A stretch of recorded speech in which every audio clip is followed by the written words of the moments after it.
Welcome to Connecting Communities, a Beyond the Blog podcast generously funded by the Patterson Foundation. We're here to bring you insights and inspiration from the Suncoast Campaign for Grade Level Reading and more. In each episode, we'll explore how communities come together to support the success of children and families, and to empower the parents, caregivers, educators, and organizations who care so deeply about them. Thanks for joining us. My name is Leah Verrier-Dunn, and I'm here with Deb Estes, the director of the ESOL Migrant and Dual Language Program for Manatee County Schools. Today, we'll discuss this program to deepen our understanding of the work happening in Manatee County to help English language learners and migrant families within the school system and beyond. Deb, welcome to the podcast. Good morning. Thank you so much for having me. I'm so grateful that you're here today. Everyone tells me that you are one of Manatee County's powerhouses, so I'm really excited to have you here so that I can learn from you and our listeners can learn from you as well. To begin, just tell us a little bit about yourself, who you are, the work that you're doing in the school system, what that program kind of looks like. Perfect. Thank you so much. I have been an educator for 28 years. I spent the first 15 years in Hillsborough County, started as an English teacher, reading coach, taught in the juvenile jail system for a few years, and ended up in the ESOL program in Hillsborough County. And then when Manatee County was growing their program, I applied and have been here for 13 years leading the ESOL program and our migrant program, and then recently, within the last 5 or 6 years, bringing dual language to our district as well. Basically, what we do in the ESOL program is support children who are speak another language other than English. A lot of those students have been born in the United States. They just come from families that have another language, and it could cause language interference. And so the goal of the ESOL program is to make content comprehensible for children in English. And then with our migrant program, we support our families that travel for agricultural reasons. So those families pick crops, packing houses, and they follow the crops. Our families mostly travel between here in Bradenton and Michigan. Okay. And then our dual language program is one of our newest programs, and those are when our students are learning both English and Spanish simultaneously. They have an English teacher, they have a Spanish teacher, and by the time they graduate high school, they'll be fully biliterate in English and Spanish. And is that the dual language program because their family might be Spanish speaking, let's say, and the school is English speaking, so the effort is so that they can get fully biliterate? And that is a yes. Okay. So for our Spanish-speaking families, yes, but we have English-speaking students as well, so they can become biliterate in Spanish. Oh, that's so cool. And so the children, it's called a two-way immersion, and the students are half English, half ESOL students, half Spanish-speaking students, and then we mix the students so they support one another on that language journey. That's really cool. I didn't realize that was what the dual language program meant. It's really pretty amazing. Yeah. If you ever want to come and visit a dual language classroom, one, it'll make your day, and two, you'll just be so impressed by those children. Yeah. They are rock stars. Is that something that is offered at all of the schools, and families can decide to participate, or how are kids? Well, right now we have it at 4 schools. Okay. Daughtry Elementary, Prine Elementary, Palmetto Elementary, and Braden River Elementary. Parents can choice into any of those schools to grow those programs. We're not done as a district. We will grow into middle school and high school. We grow up a grade level each year for our students. And what we'll do is we're always looking for where the best spot to expand our programs. And so it's really exciting. This year we got to bring in 5 educators from Spain. We partnered with the education ministry in Spain. They do some partnerships throughout the United States. I do believe they brought 1,300 teachers to the United States, and they get to stay for 3 years. So we brought 5 teachers over this year, and they're exceptional educators, and they work in conjunction with our teachers here in the district and our school administration.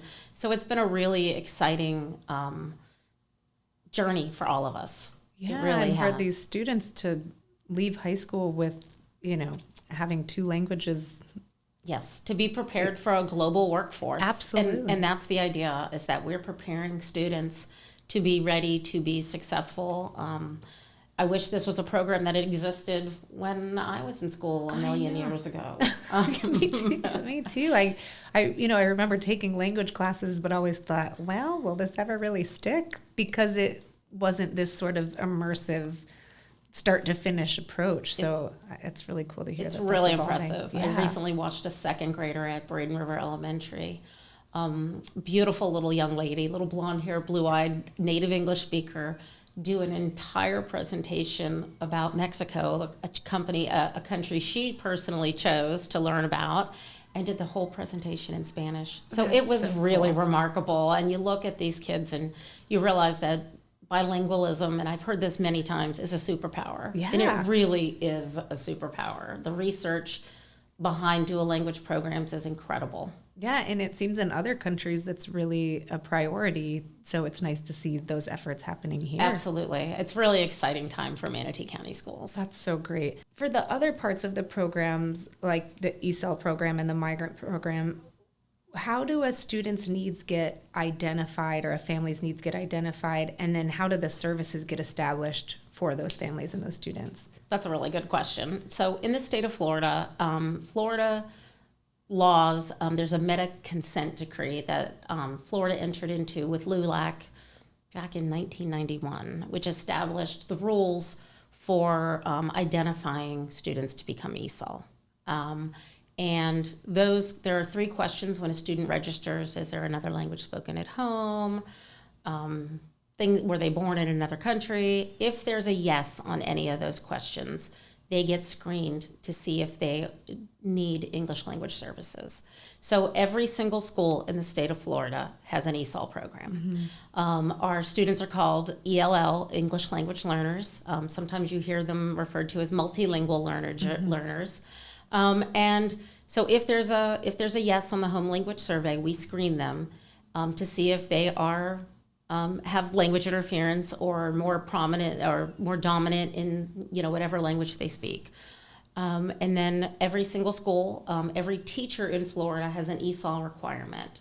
If you're an elementary teacher or teach reading and language arts, you have a 300-hour requirement in the state of Florida to earn an ESOL endorsement.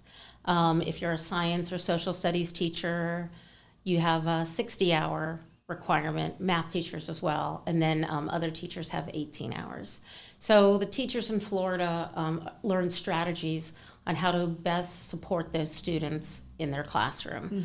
A lot of times they get to use heritage language dictionaries, they get extended time on state mandated tests. Teachers can adapt lesson plans based on their students' level of English language proficiency. And so all that information is pretty relatively readily available for our teachers. Okay. We have programs and they can click in, and I could see all of my students that are English language learner and see where they scored on the state assessment so that we can see how to best support them in the classroom. So when you're talking about the state assessment tests, I know that everybody has to take them, Yes, no ma'am. matter what. Is like translation available for those kids? How does that? We can translate the directions. Okay. And we do. And we can let them use their heritage language dictionary or their heritage language glossaries. Okay. And they get extended time. So Okay. they have to finish one section of a test in a school day. So if it takes all day, that's fine. We want them to have the time they need. We want them to take their time. We want them to show us what they know. And the beautiful thing about our English language learners is that even though sometimes they get a little overwhelmed or they may feel a little helpless, they show tremendous growth so fast. It is really remarkable how their minds work. I mean, research shows that learning a second language really opens up different pathways in your brain. I'm not a neuroscientist, so I'm a very bad person to explain that.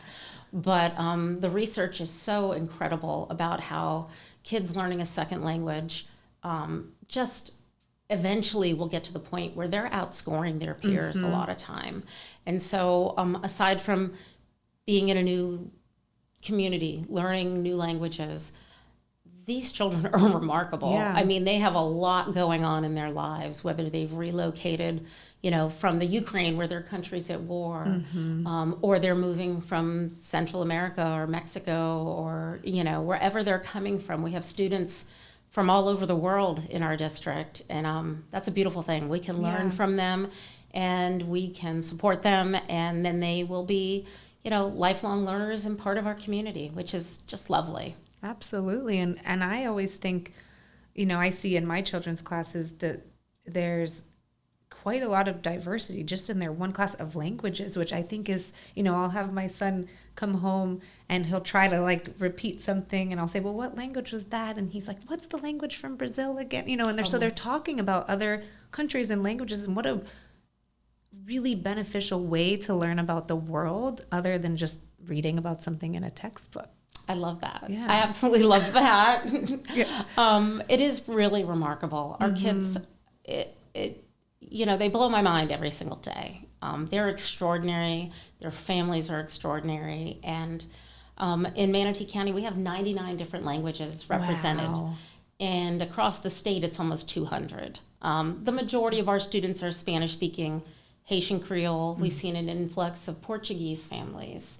Portuguese-speaking families, let me clarify that. Yeah. And then we've also have Ukrainian students and Russian students. I mean, we have kids from all over the world, and that is a beautiful thing. So cool. Beautiful for our classroom, for kids to learn about, different families and what their families look like and their backgrounds and where they've come from. And I cannot say enough things about our extraordinary teachers too, because, teachers have big hearts, and they really do have big hearts for our second language learners, our kids coming to our district, because some of them have been through incredibly tough times where they come from. And the teachers are, they have so many jobs. Oh, they do. So many my things, goodness. And having to find a way to, reach the individual and the group at the same time. And, our teachers are amazing. Amazing. Yes. I cannot say enough. Yeah. I mean, I'm one of 6 kids, and 3 of us are educators. Yeah. So clearly you have a passion. And we all have a passion growing up with that passion. Yeah. But it is true. I mean, our kids, they're extraordinary, and we're so lucky to be able to support them and serve them. Yeah. We really are. So since we're talking about kind of supporting and serving these families, what help me understand the relationship between the district, the schools, and the families. How does the communication between the three happen to ensure that the family has what they need, the teachers have what they need to reach success for these kids? Well, we kind of do this in a lot of ways. We, at the district level, we have a district translator who helps us screen paraprofessionals, because at our schools we have to have bilingual paraprofessionals. So if there are 15 students that speak the same language at a school, that school qualifies for a paraprofessional that speaks that language. So last year was the first year we ever were looking for Portuguese paraprofessionals in our schools. Wow. I think I have 2, maybe 3 schools that have looked for a Portuguese paraprofessional. And sometimes that's hard to find. We also have schools that need Haitian Creole paraprofessionals, and that's also very hard to find. Yeah. And then the majority of our paraprofessionals are Spanish speaking. We also in this community, almost 40% of the population in Manatee County are self-identified as Hispanic families. So there is a large portion of our population that are native Spanish speakers. Yeah. And so the competition is out there to hire those incredible and extraordinary folks. So we look to hire some of those folks to work in our school district. And so we have some native language speakers at our school to help translate. It could be for parent conferences. It could be for parent-teacher conferences. It could be for IEP meetings, things like that. So we have that, those staff in our schools to help support families. And then about a year and a half ago, we bought these devices called Translate Live devices. I've heard about these. I'm glad you're talking about them. And they're 2 tablets that are hinged together. They're pretty heavy. Every one of our schools has those. And the tablets are, and I'm not a tech girl, they are somehow connected, and you speak into one, you hold the you can pick the language, and it'll translate on the other side, and it'll do it written and verbally. Oh, so that a family can translate if there's a need, because obviously I don't have a Ukrainian speaker or a Russian speaker. Yeah, or maybe one family, more than one family needs something at the same time. Exactly. Yeah. So our schools have those devices. That's and really cool. There's a portion of that, or a piece of that, that's called the broadcast mode. And so in that broadcast mode, it creates a QR code. And the families could scan that QR code and listen on their own phones. And you could hold a SAC meeting or a PTO meeting or just a student performance. And they could put an earbud in from their phone and listen in their language and read along at the same time. So it's really pretty cool. I know, it's amazing. Well, when I think about things like SAC or PTO, and that often the efforts of those two organizations in the school are to reach a broader audience and reach more of the parents. And I have no doubt that language is a barrier for that in most schools. So what a wonderful tool to be able to offer, to say, hey, no, you belong here too. We have a solution to get past the barrier. Let's work together. And we did something very similar for graduations this year. We had never done this.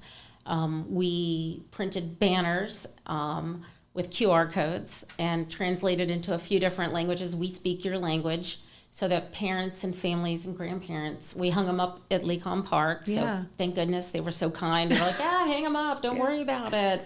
And so we hung up our banners, and you could scan to speak, to listen to whatever language you chose to listen to. That's so so that great. Families could really be involved in graduation, because, at the end of the day, that's what we're here for. We're trying to get kids to graduation so that they can choose their path after high school, whether it be, trade school, college, or working within the community. Yeah. And so it's kind of the culminating event, obviously, for us as a district.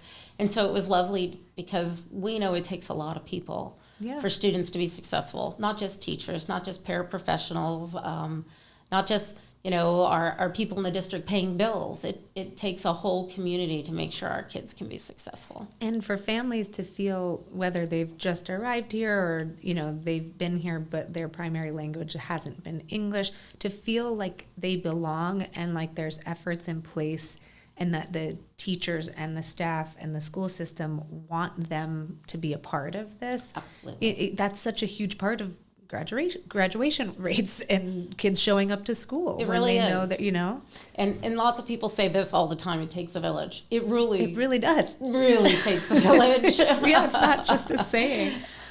So, it's no secret that immigrating to a new country is full of challenges. And I'm curious, from your position, what do you see as some of the difficulties that immigrant families are facing when they're trying to get established in a new place, especially in regards to schooling? And I guess this question would go not just for immigrant families, but migrant families who are changing where they are, even, sometimes within the same school year. That's a good question. We do have some supports. Like, we have a migrant team. It's small but mighty. They're fierce as can be. They're run by our new coordinator, Sandra Marinas, in our district, and she's extraordinary. And her team supports our migrant students, whether it be through summer programs, identifying. We have a tutoring program going on for our middle schoolers right now, our migrant middle schoolers. Mm-hmm. So, and it might even be just checking in with them. What do you need? We hold some migrant fairs where the community comes together before the holidays, and that families can either get donated items, find out what services are available in the community to help support them. Okay. Some of our families moving here, the challenges are finding housing. It's expensive to live here.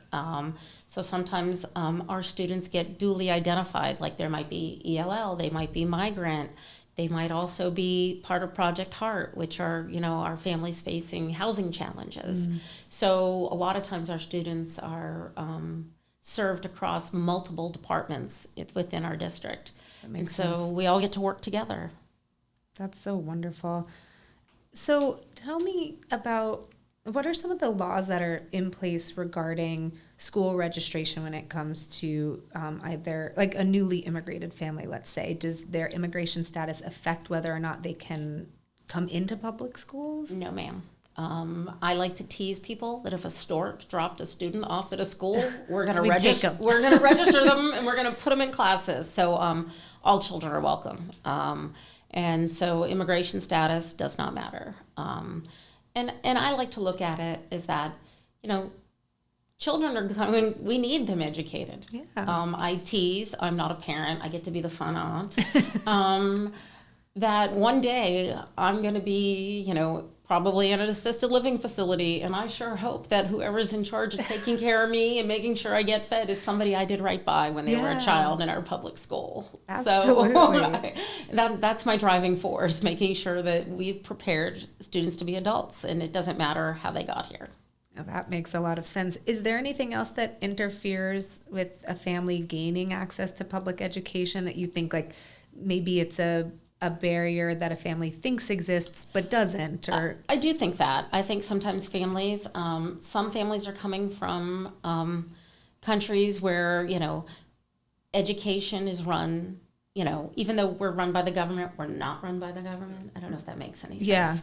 Where the government is literally in charge of education, and, the government was not very, supportive of education or something to that effect. So the thing that, we have to sometimes educate our families and say, look, we want your children here. We want them to be successful. We want them to, join us and learn, because we know that when they're grown-ups, we need them. And so I think sometimes we spend some time going out into the community. I can tell you for a fact, my Haitian Creole graduation enhancement tech that works in my department, I swear she single-handedly supports like over 400 families. She's incredible. And she'll go to the churches, the Haitian Creole churches, and say, look, this is what the school district does. Every single school holds 2 ESOL parent meetings a year for our parents of ELs, and we talk about, what school looks like in our country, how to get services if you might need them, how to, what testing is going to look like, because education looks very different here than where they came from. Yeah. And in some instances, there are children who, have gone to school till the 2nd or 3rd grade and then stopped school. And then they come here at 14 and we enroll them in high school. And so we have a lot of ground to catch up, because we're not going to put a 14-year-old, in a 3rd grade classroom. It's not age appropriate. Right. So sometimes it is educating the families, and we do those meetings. A lot of times my team will do that meeting entirely in Spanish, because they don't need to translate it for me. I'm not a very fluent Spanish speaker, but I understand it because I've been in this program so long, and my team speaks it. So if they talk slower, I can understand the majority of it. Yeah. And then if not, I just have to kind of piece it in. And then they tease me. I'm like, this is what you're talking about, right? They're like, yes, good job. Because I don't ever want the families to feel like, this non-Spanish speaking or non-Haitian Creole speaking person is sitting in the back of the room taking notes. I want them to feel like this is a forum for them to feel like they can share their concerns and things they're happy about. Because there are a lot of really good things going on. Yeah. And the school district is a great place if you want to feel good about what is going on in the world, because the world can be chaotic and crazy. Come see our kids. Yeah. They're incredible. Well, that sort of leads me to the next question I had. I know that a school system can be faced with limited resources, and like we mentioned earlier, it takes a village, and a family's needs may extend beyond what the district or the school can provide. We talk a lot at TPF about strengthening a community's connective tissue, because that system of helpers is really what helps that family or that student reach success, or reach successful outcomes. So to fill that gap where maybe the school runs out of resources or can't extend to there, what does your department do? You've touched on a little bit, but to help families get connected with the resources that fill those little gaps that the school can't. Well, I think part of it is that we have people who go out into the community and make lots of friends. Obviously, with the Patterson Foundation, has done incredible amount of work to support the school district. I know the things they've done for Manatee County has been just incredible. I also know that they're supporting Sarasota schools and DeSoto and Charlotte County as well. So I think it's forging relationships. And I work with the Manatee Community Foundation, and I think part of that is helping connect our families with resources. On more than one occasion, I'll throw some credit out to the Manatee Community Foundation that last year after the hurricanes, the school district was closed for a week. And the majority of our families were probably hourly employees that had been out of work. And November 1st was coming and rent was due. And I was panicking. I was like, what's going to happen? What's going to happen? And Veronica Thames, who's the CEO of Manatee Community Foundation, I had a conversation with her and I said, I'm really worried about our families. And she immediately connected us with Meals on Wheels. And they delivered pallets to Daughtry Elementary and to Southeast High School. Wow. And almost 2,000 meals so that families wouldn't have to choose, how do I pay my rent or feed my family? And so being able to make those connections within the community has been extremely powerful. And I think it's not just me in our district doing things like that. There's an army of people out there making those connections, whether it's Dr. Breslin or Kevin Chapman. I think we're all out there trying to make those connections to support our families. Yeah, absolutely.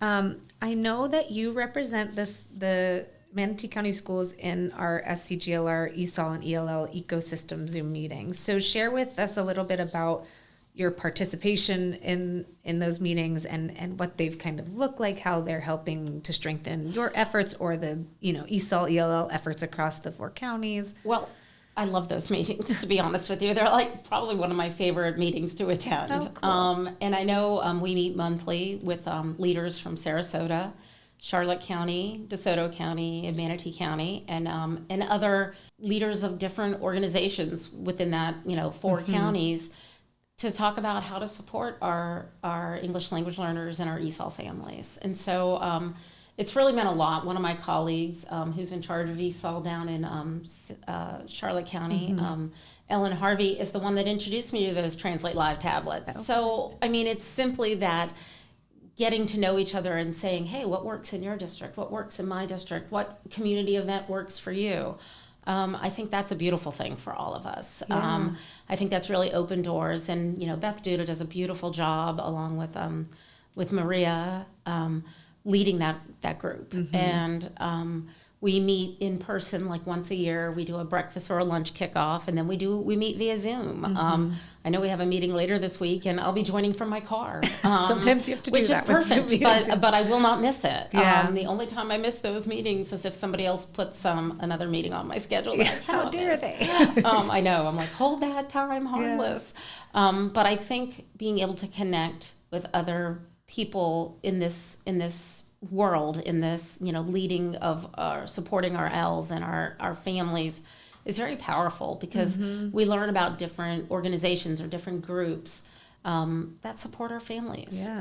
And that's a lovely thing. And also meeting people that completely understand what you're going through is also very helpful, because you're not on an island alone. There are lots of people out there who are, 1, trying to support our students, Yep. 2, trying to support families, and 3, the important thing is that we support each other as well. Absolutely. That support system is so important to keep doing the hard work that all of you are doing. And it's probably kind of interesting because the 4 counties are so different in a lot of ways, especially some of them in size. Oh, definitely. But what might show up in a smaller county like DeSoto may actually be something helpful for a bigger county like Manatee, but you might not have thought of that because of the differences in nature of your, and vice versa. So what a cool hive mind to be It a really part is. of. Yeah. It's really pretty amazing, because you're right. We might be able to do something that DeSoto's doing or Charlotte's doing. Just it may look a little different, but that seed's been planted. Yeah, absolutely. So is there anything else that you feel is really important for the listeners to know that we haven't covered yet today? I think the most important thing is, that our students are so capable, and they're so wonderful, and their families are wonderful. And, I know I've talked about this before, that I recently at a conference, got to hear Miguel Cardona, who was the 12th Secretary of Education for the United States. And something he said really, really resonated with me. And he said, how lucky are we to lead at a time when our students need us the most? And that's true. They need us. And, I'm in year 28. I'd love to do 10 more. Yeah. That's what I we keep all telling hope you people. do 10 more, at least. I hope. I got to have it in me. But being able to support our families and our students is really like the driving force. Absolutely. Every single day. They're extraordinary, and we are lucky to be able to serve them in our district. And I'm lucky that Dr. Breslin has trusted me to continue to support our families, and I'm grateful for that because they need us. Absolutely. Thank you for sharing that. And now it's time for big picture, small steps. So when we're looking at the big picture, tell me, what kind of growth are you hoping to see in the ESOL Migrant and Dual Language program? And maybe give us like a 5 years from now, what do you expect or hope to see then? Well, I really hope within the next 5 years, one, our dual language program will have gone into middle school within the next 5 years, and we'll be prepping to go into high school. So I have some plans on how that's going to look. And then I hope we continue to expand. Like, we're at 4 schools now. I would love to be, at another 2 or 3, or, if my boss is listening, a few more. Again, with our migrant families, it really depends on how crops look in Florida. We know that Florida is growing out of control almost some days, it seems. We have a lot of homes being built, which is a good thing for Florida, but it also then means that some of the agriculture that has been in our state is no longer in our state. So as long as we have those students and families, we're going to keep on fighting for them. And then our ESOL students, it really sometimes depends on how the landscape around the rest of the world looks. After the war in the Ukraine started, we started seeing Russian students and Ukrainian students coming to us. So I think it really depends on what the world looks like. We had a few Haitian Creole students that went and lived in Brazil for a time in kind of like they were refugees in Brazil. And then they came here to the United States. And so those students were learning to be trilingual. They were learning Portuguese. Yeah. They spoke Haitian Creole, and now they were learning English. Wow. How extraordinary. Yeah. So I think, as long as those students show up at our doorstep, we're going to keep supporting them. We want to get them to graduation. We want to make them biliterate. We want them to be successful, and that's what we'll keep doing 5 years and beyond. That's wonderful. For small steps, share with us maybe the simplest way for a family that needs help or needs resources. What do they do first to get the help that they need? I would say go to the school, because every school knows how to get a hold of me or my team. I have specialists that support every single school in the district. And once we find a need, we recently had a social worker at one of the schools reach out about a student, and our whole department, I work with our federal programs team, decided we're adopting that child for the holidays. So little things like and then we can also hook them up with community resources as well. So we're really committed that if they go to a school, the folks at the school know how to get a hold of me or my team, and then we will move heaven and earth to get them what they need. And I would say at home for parents, a lot of times parents don't understand that, they're their child's first teacher. And the big thing is that literacy skills are transferable in any language. So even if a parent doesn't speak English, and a lot of times they feel like that's a deficit, and it's not. Read to your children in Spanish or Ukrainian or Chinese or whatever language you speak at home. Just continue, especially when they're really young, to read with your kids. And then eventually your kids will get to read to you in English. Yeah. And that'll bring English into their home and hopefully create lots of biliterate learners in their home. And so, like, as far as educationally, I would say read with your children, reach out to the school for support. But if there are community resources they need, go to the school and let them know, because they know how to get a hold of us.